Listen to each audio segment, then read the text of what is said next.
Hello everyone. In this video we're going to be integrating Lambert's W function.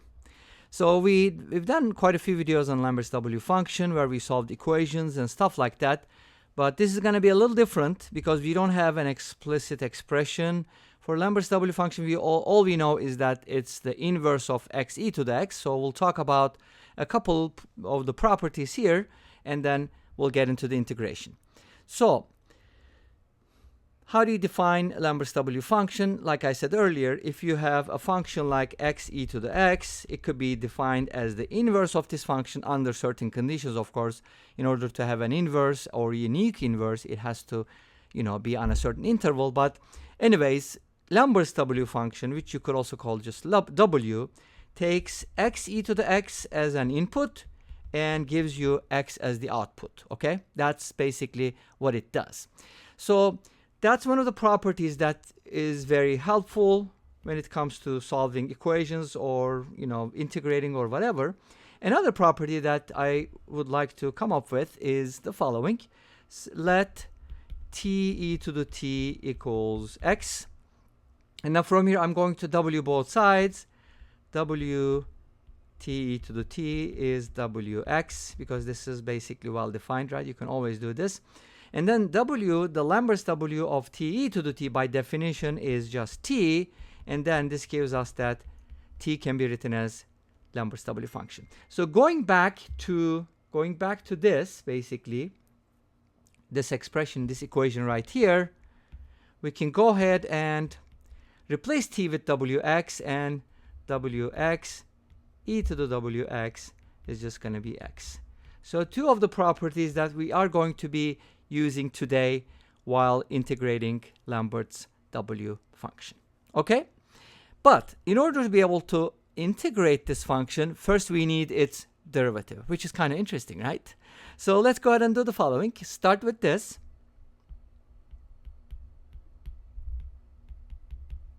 And then differentiate both sides. Obviously, you can't directly differentiate Lambert's W function, but you can only use some of the identities that we have. So let's go ahead and differentiate both sides using the chain rule. The derivative of the first function multiplied by the second, and then plus the derivative of the second function, which is the same function times the derivative of the inside by chain rule times the first function, which is wx, which is equal to 1, because the derivative of x with respect to x is just 1. So how do you find the derivative of Lambert's W function from here? You can basically just factor out Lambert's W, the derivative of W here, but you also get this as a common factor, so let's go ahead and take both out. That gives us 1 plus W equals 1.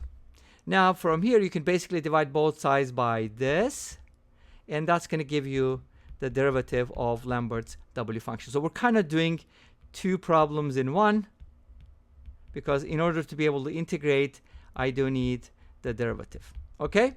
Cool. Now, this is the derivative of Lambert's W function, again expressed in terms of Lambert's W function itself. Okay?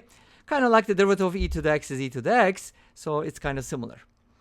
All right. And I think I also made a differential equation video a while ago. You can also go ahead and check that out here.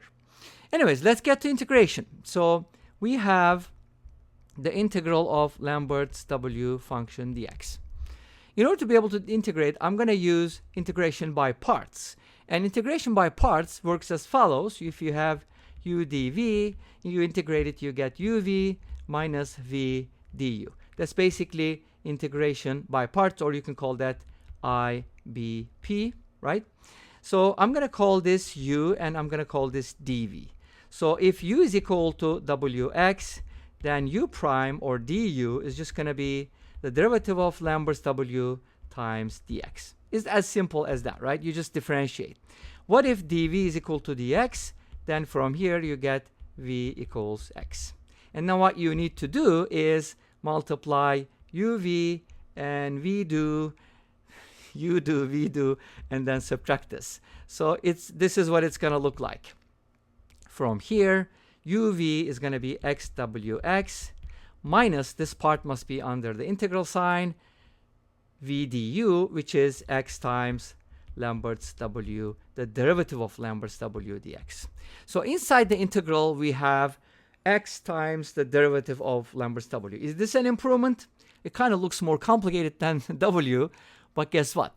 We do have an expression for the derivative. That's why we had to differentiate it first. Now what we're going to do is we're going to substitute this. So let's go ahead and substitute it into our equation. And that gives us the following. What is the derivative of Lambert's W? It's W divided by x times 1 plus W. And the cool thing about this, and of course there's a dx. The cool thing about this is that the x is going to cancel out, and we're going to end up with something simpler. xw minus wx divided by 1 plus wx. Now, you might be thinking about partial fractions or splitting this up. We're not going to do that. We're going to use something else. We're actually going to use substitution here. Substitution is helpful, but you could do it in a couple different ways. Like you could replace 1 plus w with something, but I'm going to replace wx with something because of the very definition. So let's go ahead and set wx to t. Let's set it equal to t. So from here, by definition, obviously, x is going to be t e to the t, because if you w this, you get t, right? So x is equal to that, and if I find dx by differentiating both sides, this time it's kind of the roles are kind of reversed. I have to differentiate this, and if I differentiate it, it's going to give me the derivative of t, which is 1 times e to the t, plus the derivative of the second function times the first function times dt. So that's dx, and we can basically write it as e to the t times 1 plus t dt. This is helpful because we're hoping to simplify this. Now let's go ahead and plug this in here. I'm going to replace dx with that and wx with t. Okay, let's do it. And if I do it, I'm going to get x wx, that's outside the integral, and inside I have wx, which is t over 1 plus t, and now dx is going to be replaced with e to the t times 1 plus t dt. Again, 1 plus t cancels out, and we end up with a simpler integral. It's always like that. And guess what? We're going to use partial, what is it called? Integration by parts again, IBP. But to keep a long story short, if you apply it, I'm just going to give you the answer here. It's easy to do. You're going to call this u and this dv. And you're going to be getting something like this, t e to the t plus, minus, it should be a minus sign, I think, right? Minus e to the t. And if you differentiate this, you're going to get t e to the t. You're going to notice that, plus a constant c. And if you expand this, you're going to get xwx minus t e to the t plus e to the t plus the constant. Now notice that t is Lambert's W function, so we're going to replace t with that. Let's do it. xwx minus wx times e to the wx plus e to the wx plus the constant. So that should be the answer, right? Let's go ahead and check our answers with Wolfram Alpha. And Wolfram Alpha gives us a different answer. Why is that happening? Now, because of z, but if you distribute it or replace z with x, you don't get the same thing. What is going on? Let's go ahead and find out real quick. Because Lambert's W function has those cool identities, here's what you can do. First of all, this can be replaced with x. Remember, that was one of the properties we mentioned at the beginning, right? Where was it? Let's check it out. Yes, wx times e to the wx is always x by definition. And since xwx, and since this is true, we can basically divide both sides by wx and express e to the wx as x over wx. Let's go ahead and do it.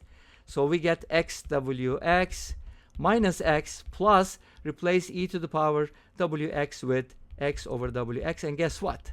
X becomes a common factor, so you can take it out and you're going to get the same answer that Wolfram Alpha gave us, except I put the minus sign in the middle. Doesn't matter, no big deal. And this brings us to the end of this video.